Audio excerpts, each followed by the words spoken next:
जय श्री हरि, जय गंगा मैया। नमस्कार दोस्तों, आप सभी का हमारे चैनल में स्वागत है। आज हम माघ मास मत्स्य अध्याय 2 सुनने जा रहे हैं, लेकिन कथा प्रारंभ करने से पहले आपसे एक निवेदन है। यदि आप में से किसी ने भी अभी तक माघ मत्स्य का प्रथम अध्याय नहीं देखा तो कृपया करके उसे अवश्य देख लीजिए। माघ मास को सभी महीनों में श्रेष्ठ माना गया है।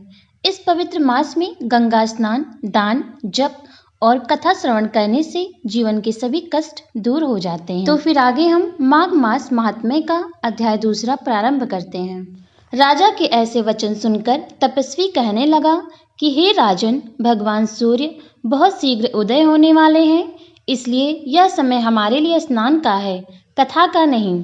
सो आप स्नान करके अपने घर को जाओ और अपने गुरु श्री वशिष्ठ जी से इस महात्म्य को सुनो। इतना कहकर तपस्वी सरोवर में स्नान के लिए चले गए और राजा भी विधि पूर्वक सरोवर में स्नान करके अपने राज्य को लौटा और रनिवास में जाकर तपस्वी की सब कथा रानी को सुनाई। तब सूत जी कहने लगे कि महाराज, राजा ने अपने गुरु वशिष्ठ से क्या प्रश्न किया और उन्होंने क्या उत्तर दिया, सो कहिए। व्यास जी कहने लगे, हे सूत जी, राजा दिलीप ने रात्रि को सुख से सोकर प्रातः समय ही अपने गुरु वशिष्ठ जी के पास जाकर उनके चरणों को छूकर प्रणाम करके तपस्वी के बताए हुए प्रश्नों को अति नम्रता से पूछा कि गुरु जी, आपने आचार, दंड, नीति, राजधर्म तथा चारों वर्णों के चारों आश्रमों की क्रियाओं, दान और उनके विधान, यज्ञ और उनकी विधियां, व्रत, उनकी प्रतिष्ठा तथा भगवान विष्णु की आराधना अनेक प्रकार से तथा विस्तार पूर्वक मुझको बतलाई। अब मैं आपसे माघ मास के स्नान के महात्म्य को सुनना चाहता हूँ। सो हे तपोधन, नियम पूर्वक इसकी विधि समझाइए। गुरु वशिष्ठ जी कहने लगे कि हे राजन, तुमने दोनों लोकों के कल्याणकारी, वनवासी तथा गृहस्थियों के अंतःकरण को पवित्र करने वाले माघ मास के स्नान का बहुत सुंदर प्रश्न किया है। मकर राशि के सूर्य के आने पर माघ मास में स्नान का फल गौ, भूमि, तिल, वस्त्र, स्वर्ण, अन्न, घोड़ा आदि दानों तथा चंद्रायण और ब्रह्मा कुर्च व्रत आदि से भी अधिक होता है। बैसाख तथा कार्तिक में जप, दान, तप और यज्ञ बहुत फल देने वाले हैं, परंतु माघ मास में इसका फल और भी अधिक होता है। माघ में स्नान करने वाला पुरुष राजा और मुक्ति के मार्ग को जानने वाला होता है।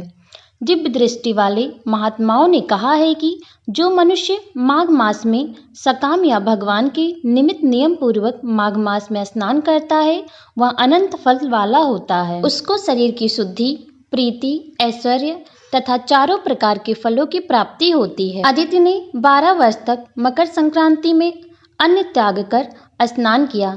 इससे तीनों लोकों को उज्जवल करने वाला 12 पुत्र उत्पन्न हुए। माघ मास में स्नान करने से ही रोहिणी, शुभगा, अरुंधति दानशीलता हुई और इंद्राणी के समान रूपवती होकर प्रसिद्ध हुई। जो माघ मास में स्नान करते हैं तथा देवताओं के पूजन में तत्पर रहते हैं, उनको सुंदर स्थान, हाथी और घोड़े की सवारी तथा दान को द्रव्य प्राप्त होता है। अतिथियों से उनका घर भरा रहता है और उनके घर में सदा वेद ध्वनि रहती है।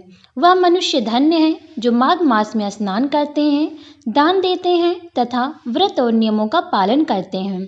और दूसरों के पुण्यों के छीड़ होने से मनुष्य स्वर्ग से वापस आ जाता है, परंतु जो मनुष्य माघ मास में स्नान करता है वह कभी स्वर्ग से वापस नहीं आता।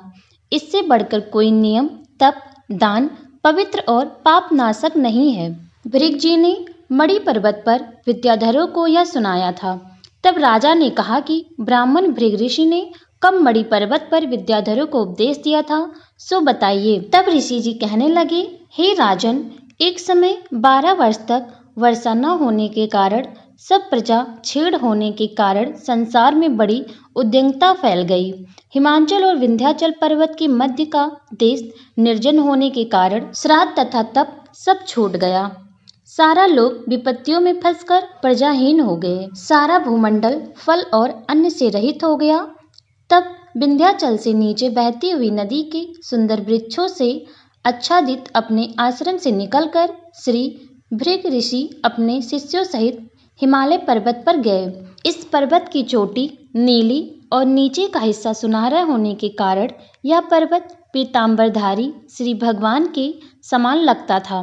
पर्वत के बीच का भाग नीला और बीच बीच में कहीं कहीं सफेद होने से तारों से युक्त आकाश जैसी शोभा को प्राप्त होता था। रात्रि के समय वह पर्वत दीपकों की तरह चमकती हुई दिव्य औषधियों से पूरित किसी महल की शोभा को प्राप्त होता था। वह पर्वत शिखाओं पर बांसुरी बजाती और संगीत गीत गाती हुई किन्नरियों तथा केले के पत्तों की पतकाओं से अत्यंत शोभा को प्राप्त हो रहा था। यह पर्वत नीलम, पन्ना, पुखराज तथा इसकी चोटी से निकलती हुई रंग बिरंगी किरणों से इंद्रधनुष के समान प्रतीत होता था।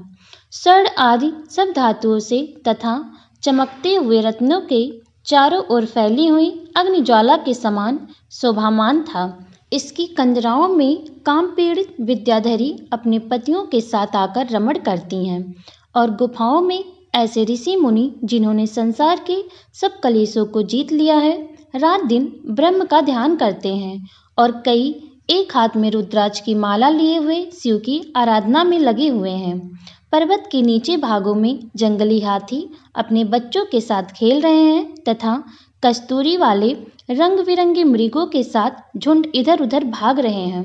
यह पर्वत सदा राजहंस तथा मोरों से भरा रहता है, इसी कारण इसको हेमकुंड कहते हैं। यहाँ पर सदैव देवता और अप्सरा निवास करते हैं। माघ मास महात्म्य का द्वितीय अध्याय यहीं पर समाप्त होता है।